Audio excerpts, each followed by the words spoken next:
unpredictable kumbaga. Sir Bingo naman. First time mo ba nagmurado ngayong grand finals? Ano? Yung una, yung first day, yun ang papalit. Nagbabalit ako. It's a privilege dahil yung una nakita ko, kumpleto pa sila eh. Ngayon, we're down to 4. Mas napansin ko na puro mga babae yung napunta sa grand finals. Isa lang ang dalawa.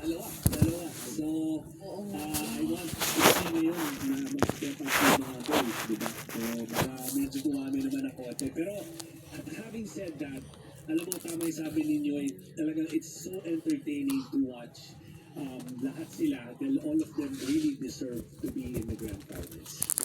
Yeah, anong mga reaction nyo? Nakatulog po ba kayo kagabi? Or ano po yung pinag-ahanda? Intense talaga ng laban. Nahuhusay kasi nilang lahat. Makikita mo talagang binibigay naman nila yung kanilang all. Napakahusay nila, kumbaga. So napakahirap talaga mag-decide. No! Of course, sa mga contest, may natalo. Of course, yun yung sa No! Kita natin si Sol My bed. na ang dami ng beses na sabihin natin, nag-fail siya, hindi ba? Pero hindi niya ginawang price o on the price. Kailangan talaga mas focus ka na patating yung panahon na para sa'yo. Pauna na.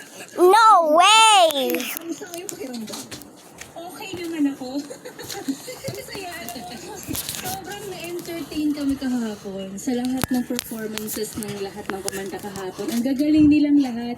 Pero of someone na ang galing din. Pero syempre we have to choose only one, di ba? Pero, di ba, ang tawag dyan, per round.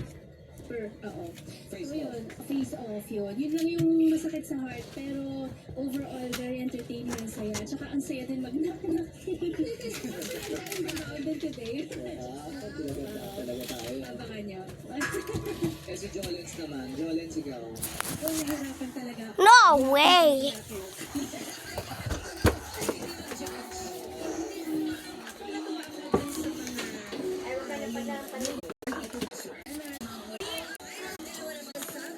way!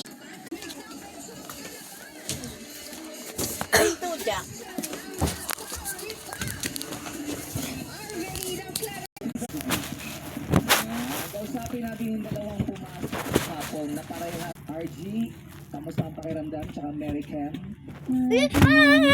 Oh!